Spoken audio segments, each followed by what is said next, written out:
Monkey accidentally summons 1,000 typewriters. Note: these events are based on a true story, but have been tweaked for storytelling, dramatic effect, and protecting the identities of the guilty. At my company, we work with a lot of data. Real thick data. Exabytes of the stuff. Honestly, we have a bit of a problem. I'm pretty sure our execs snort lines of crushed up data instead of just doing cocaine like all the normal millionaires. While they're up in their tower huffing whatever comes out the other end of a 400G network cable, we have to actually figure out how to make sense of the mess. Anyone can collect data. But cleaning it, aggregating it, and turning it into something meaningful is an art. And yes, it is an art.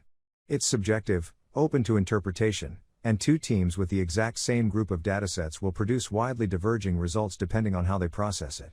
Point is, doing big data right is hard. Part of doing it right is testing the quality of these enormous datasets and the tooling we build to process it. On this particular day, I was setting up a test for uniqueness on one of our larger datasets. We had changed the hash function used to index our records. The test itself was simple: generate a hash based on the data, and compare hashes to make sure no two hashes matched.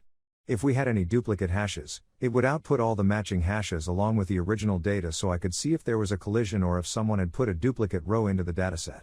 Some idiot on the engineering team, me, had been using a dummy hash function while setting up the test harness and forgot to swap it out for the real thing. The dummy code returned a simple XOR of the data with a max entropy of 8 bits. Production data was a few billion rows and processing would take a while, so the doofus on the engineering team, me, kicked off the test job on Friday before logging out for the weekend. Sunday night, I started seeing alerts from our monitoring system flooding in. I sent up a quick prayer for both the on-call and whatever poor sod on the engineering team was responsible for the mess, again, me. I thought nothing more of it and ate a nice steak dinner while enjoying the remainder of my weekend. On Monday, I come in to find that everything stopped over the weekend. Virtual machines, network services, serverless compute, databases, all of it went offline. I got to my desk, jumped on a call and began the arduous process of working together with everyone to get my team's portion of services back online. Slowly, details trickle in from infra with the investigation of the outage. A runaway script had consumed an ungodly amount of compute and storage, and since everything was hosted in the cloud instead of running out of space, it just ran up the bill. One of the global billing monitors for the entire subscription had tripped, triggering a shutdown of all services. After we restored services, I got back to my tasks from the previous week. The output file for my job on Friday wasn't there, even though the job was marked as completed. As I dug into the logs, I saw to my utter astonishment it had written out enough data to give our entire C-suite a contact high off the fumes. Now I was nervous.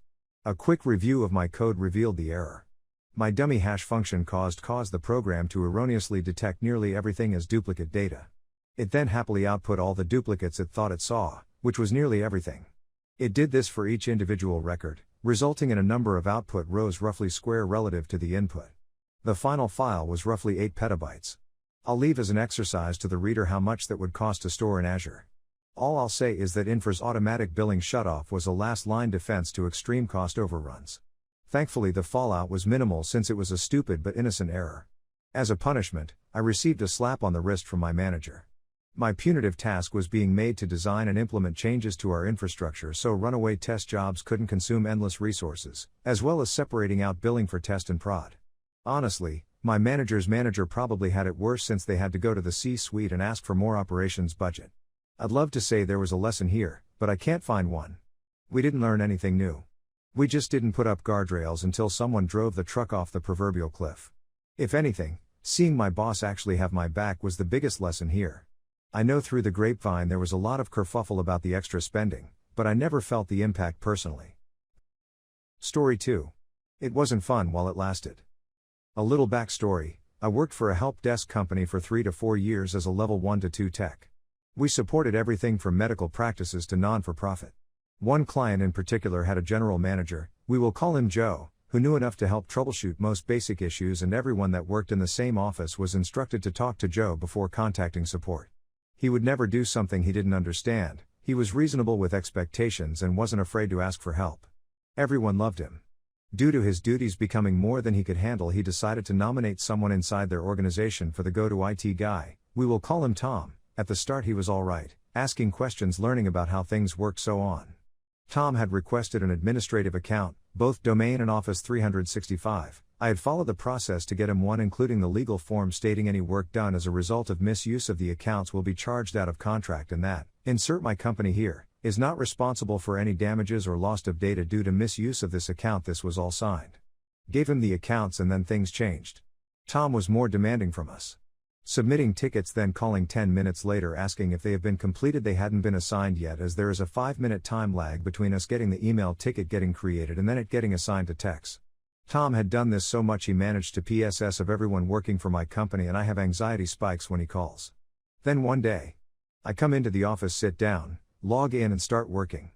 10 minutes into my shift the phone rings me. Thanks for calling, insert company name here. You're speaking with Op. How may I help? I should also mention I already knew who it was before I picked up the phone, as I had his number saved in my contacts as Tom. Hi, Op. I have just sent an email about 5 minutes ago requesting some data to be exported from our Office 365 and wanted to know if it's ready. The ticket number is, me. Okay, let me have a look. Checks ticket system. Me. I have the ticket here and it looks like it's just been assigned, as there is a 5 minutes time lag. This ticket will have to be escalated as it's a request I'm not able to complete. The data had to be pulled using PowerShell and I wasn't familiar with PowerShell, and that data can take some time to collect as you are asking for a lot of information. I'll escalate this now and have a tech let you know once it is done via email with the data attached. Tom, okay, thank you. Phone call ends. 30 minutes later the phone rings again with hat showing on call ID. Me, thanks for calling, insert company name here. You're speaking with Op. How may I help? Tom, hi. Op, just wanted to check if anyone is working on the ticket.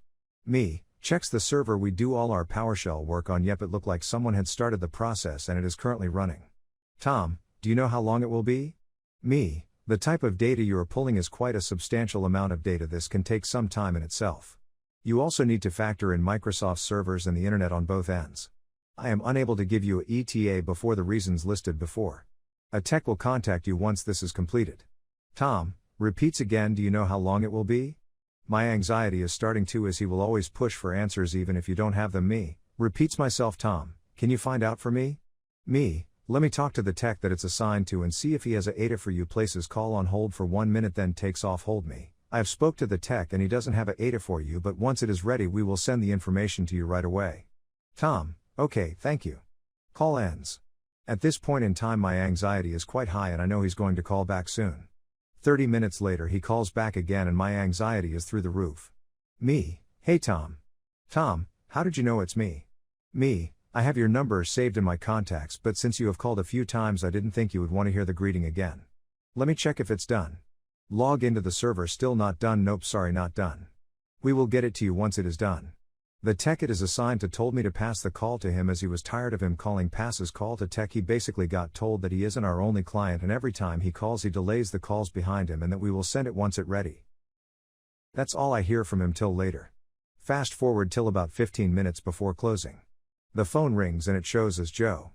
Me, picks up phone. Thanks for calling, insert company name here. You're speaking with Op. How may I help? Joe, hey Op, I need you to have a look at a shared mailbox for me as no one can access it. This mailbox is the most important mailbox in the organization. Me, looks and is unable to find it. That's strange. Looks and deleted mailboxes. Nothing called that mailbox. I'm sorry Joe, I'm not able to find it, but leave it with me and I'll take a look and call you back. Joe, thanks Op. Call ends. I keep looking for this mailbox and am unable to find it, and at this point it is past closing, so it's after hours rates. Some work is covered in their contract, so this is fine. I found an email address in the deleted items with random numbers. Upon restoring it and giving the admin account access, we found that someone had deleted the mailbox. The log showed that Tom's admin account had done this. Remember the legal free sign to got those admin accounts? I called Joe with the biggest grin on my face, knowing that I'll have to let him know what had happened and that the 45 to 60 minutes we worked on this will be out of contract and 45 minutes was after hours work, so extra. The next morning, I come into the office with a nice email from Joe thanking us for our hard work and to let us know that Tom will no longer have any IT authority. This just means he can't request changes, and to lock out the admin accounts as he won't be needing them, and that moving forward he was taking over role again. A few weeks later we got the request to lock out his work account. I have never been so happy to disable an account.